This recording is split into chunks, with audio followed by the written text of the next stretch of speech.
Yo, yo, yo. House party in effect, baby. Nah, getting into the situation now that we have it, now that it's a problem that we have. JJ Reddick is the head coach of the Los Angeles Lakers, have done his premier coach interview. He says, sitting in his seat, I know what's to be expected. It's a championship. But he made sure that he said, me, Rob, Jeannie, the team, like it's our job. Basically, just letting them know it's not just his job to make this championship happen. But we already know what to expect from Jenny. We already know what to expect from Rob. You have LeBron James, you guys so called GOAT, one of the greatest players to play the game, but he's not the GOAT. You have AD, a top 10, 15 player in the league, both ends. It shouldn't take that much to build around them to win a championship or to be a competitive championship team to where it's like, damn, they could have won. The Lakers are not even a could win a championship team. Let's not forget Kobe Bryant and the team that he had built around him, which is Paul Gasol, not even a top 75 player until he got with Kobe, made him a Hall of Famer. Kobe went to 3 finals with that. They didn't have to go and get him a superstar. Paul Gasol is nowhere near AD's talent. And y'all say Kobe is nowhere near LeBron's. What the hell is the problem? Help me figure it out. Because I want to know, like Joe, this is confusing to me.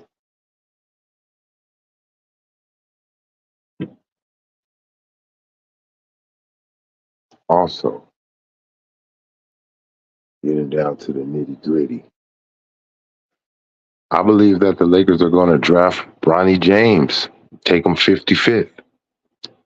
That 17th pick, they're going to use that and try to act like they getting a player that's just whatever they can get that's just good enough, something that they need. Not going to be a game changer, I don't believe. But for sure, they're going to get Bronny James. Why? They want to show LeBron the respect as him being an NBA great. They want to give him that respect. Just like they didn't get rid of Kobe and let him play the season out with his farewell tour. They're just going to do the same thing. Look at my other stream with Paul Pierce saying the script is already written and I have it right here.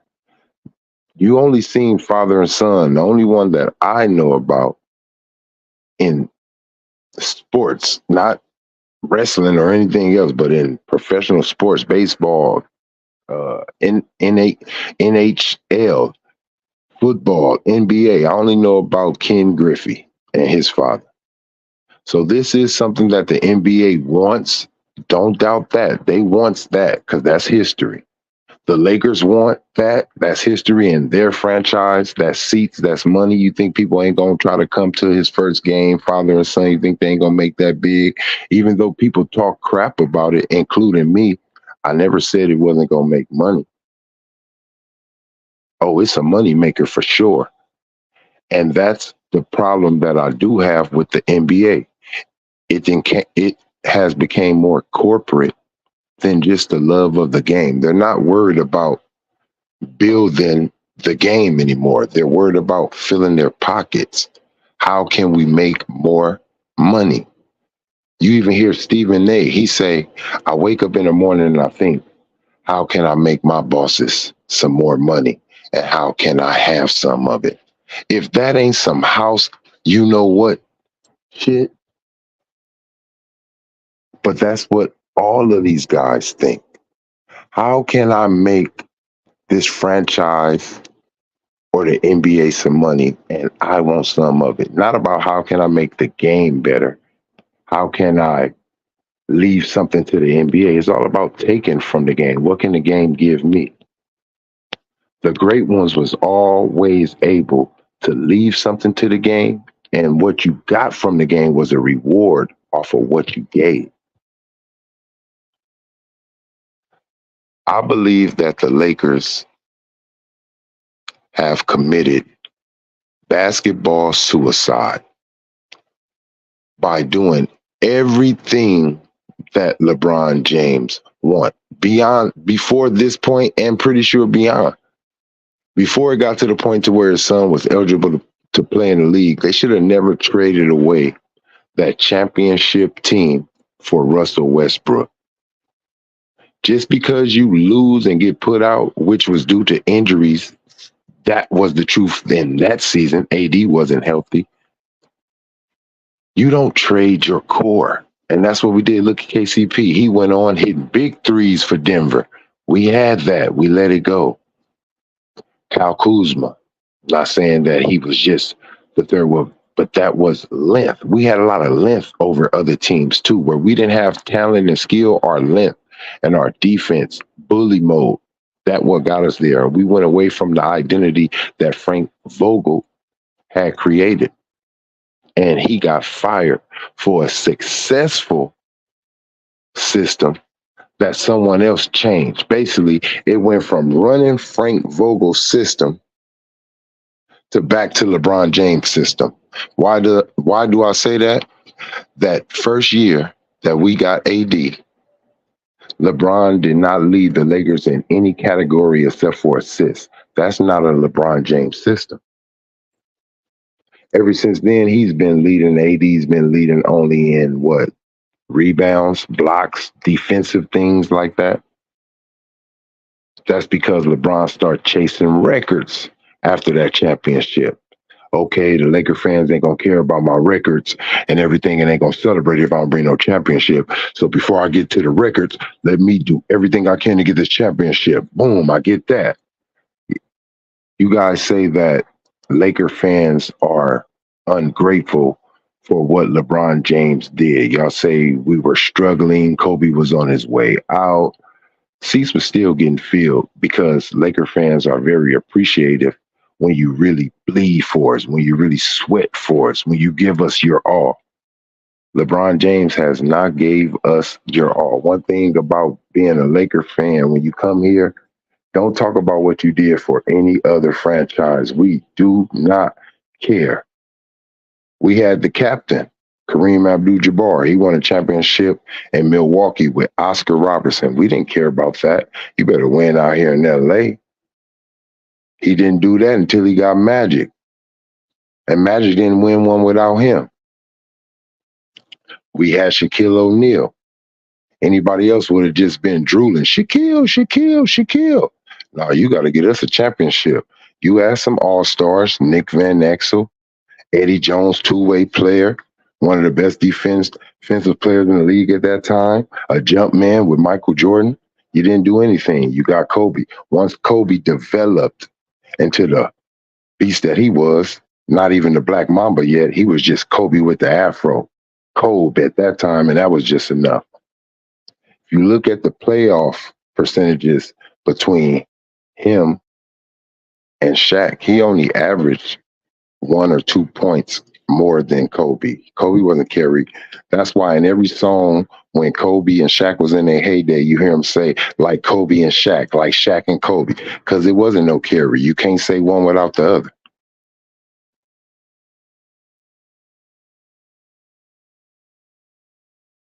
LeBron James came and won one bubble ring when the world went into hiding because of COVID. But I'm going to tell you what y'all forgot the Laker fans are used to. We're not one of these franchises that just go to the championship 1 year, disappear for 3-4 years, and then come back. That's the Spurs. Everyone who brought us a championship either went back to back or 3 times. Even Jerry West, multiple championship final premieres. He was there in about 9 or 10 finals. Then you got Magic, who was in about 8 of them or 9. But he went back to back. Then you got Shaq and Kobe, 3-peat. Then you got Kobe by himself, went to 3 of them, won 2. We're not used to just going to a championship one time and just be like, yeah, no. Once we win a championship, we used to our teams being good enough to go back to back. You can call it being greedy. You can call it being uh, uh, selfish, whatever, not appreciative. But no, that's what the atmosphere is out here. Championship, championship.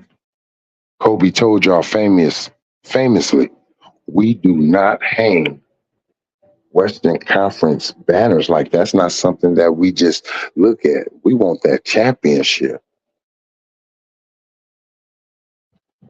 That's what y'all got. And that's the problem. See, the Lakers, Boston Celtics, New York Knicks, certain franchise, the New York Yankees, Los Angeles Dodgers, certain teams you go to, you will never be bigger than that friend. Magic Johnson is not bigger than the Lakers organization. Kobe Bryant ain't bigger than the Laker organization. Shaq ain't bigger than the Laker organization. Kareem Abdul-Jabbar neither. And neither is LeBron. Michael Jordan, if he came to the Lakers, he wouldn't be bigger than the Lakers franchise. Michael Jordan he's big in Chicago like that because he gave them all their championships. It's nothing just after that. But I tell you this, after Mike, if there was 10 more championships after that, it'll be something really embedded into where they believe in just we don't do nothing but win, win, win, win, win. You wouldn't be happy with just making the playoffs. Those are the teams that LeBron James, Russell Westbrook, Kevin Durant, and other superstars of today are used to doing. Look at Steph. Steph, I know they get blistered out there in Golden State because they didn't got used to nothing but championships. When you go back to back to back to back to back, and I don't want to hear nothing about, oh, LeBron went to 9 straight. Once again, I'm going to let you know that's not in Laker history, so we don't care. Sorry, that's just how it is. Just imagine your girlfriend, your wife, she got all this great history with another man. Do you care about that? Oh, I was a better girlfriend when I was with him. I did this or I did that. But then when she with you, she's not reaching that totem pole. You don't care about what she did with another man. It's about what she does with you. Same thing with LeBron James, bro. JJ Reddick never sat behind no assistant coach, never did nothing in the NBA, hasn't mingled with any NBA players except for when he was a player or when he had to talk about them for ESPN. It's nothing that we see show me where he has one NBA, any type of history of coaching, any type of thing of training players. Yeah, he tells a story where Kobe wanted to shoot the ball with him and he was trying to learn his arithmetic, how he releases the ball. He can say whatever he wants to say it. Maybe Kobe wanted to know how many seconds it takes for him to release the ball or whatever so he can let his teammates know or whatever, find his weakness. But JJ Reddick has no credentials to where he should be coaching one of the greatest franchises in sports history. You just hand him the keys like that because he's on a podcast and he make a couple good points. It's multiple dudes on YouTube that make good points. Give them some coaching jobs then. G League, college, I don't care. That's ridiculous. I'd rather see him work his way up because that'll prove to me that he earned it and he deserved it. So y'all gonna give a man 4 years off top and just say to hell with it just because LeBron won it and we know that JJ, you ain't nothing but a yes man, bro. And LeBron is going to throw it in your face the first time you try to challenge him. JJ, you wouldn't even be able to tell me no if I didn't get you this job through the podcast and put a word in for you. So you're not going to tell me no because you got the job. I got this job for you. When LeBron James, I guarantee you, LeBron James probably is going to sign a 4-year deal, maybe a 3-year and an option. If it's not a 4-year deal, it's a 3-year and an option. Because however long we have LeBron James is how long JJ Reddick is going to be the coach.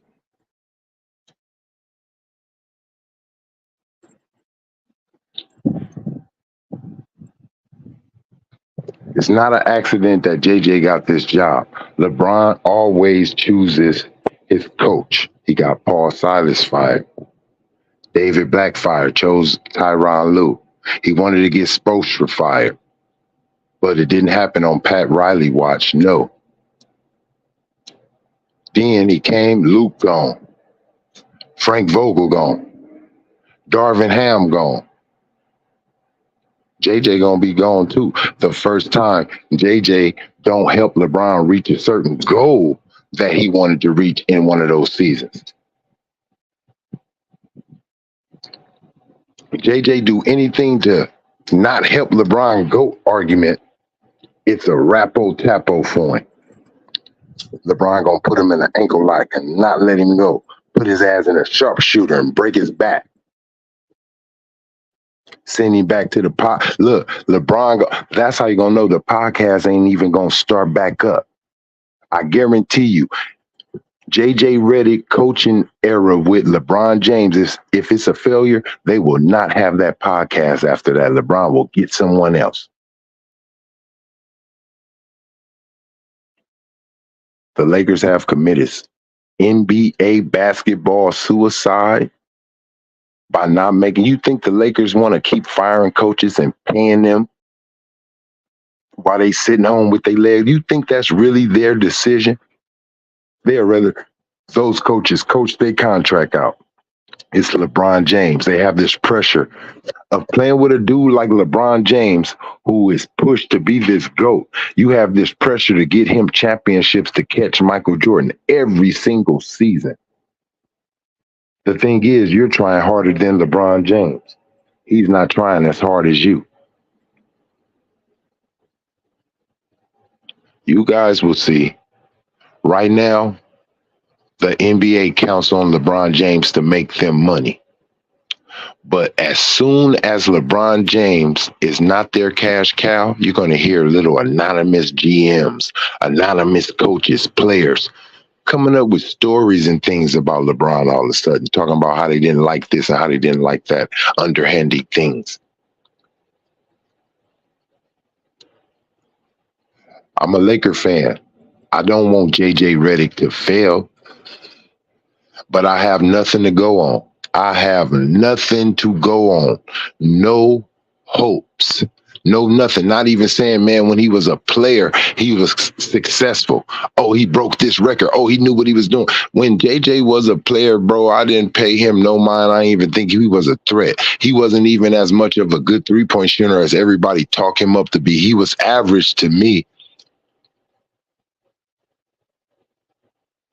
JJ was average because all the superstars in the league was not trying to say, go get me JJ. I need JJ. I need that shot. Dwight Howard, Turkoglu, and Rashard Lewis and Nelson carried you to the finals. You helped here and there, but you wasn't like just that big factor. Then you start shitting on the coach that let you start in LA with the Clippers, Doc Rivers. You start shitting on him once you got an ESPN job. Now you're going to see what it feels like to sit in the same seat Doc Rivers sat in, and that was with the Clippers. You're with the Los Angeles Lakers, bro. Ooh, JJ, don't go on no losing streak, JJ. JJ, I hope you don't lose your first game, like your first 3-4 games, bro. Ooh. How it's going to come down on you, boy. It's going to topple down on you. Rest in peace to all the souls at 9/11 in New York, but it's going to topple down like the Twin Towers, bro. I'm just going to sit back, grab my popcorn, and watch this movie, man, because it's so much drama. Let me know what you think. Hit the like, hit the subscribe button, bro. Tell me your thoughts. Do you think the Lakers have committed suicide, committed to JJ Reddick and to LeBron James' will instead of doing right, smart basketball decisions no matter what? Let me know. Leave your comments in the description in the box. Check out my other videos. It'll put you up on game.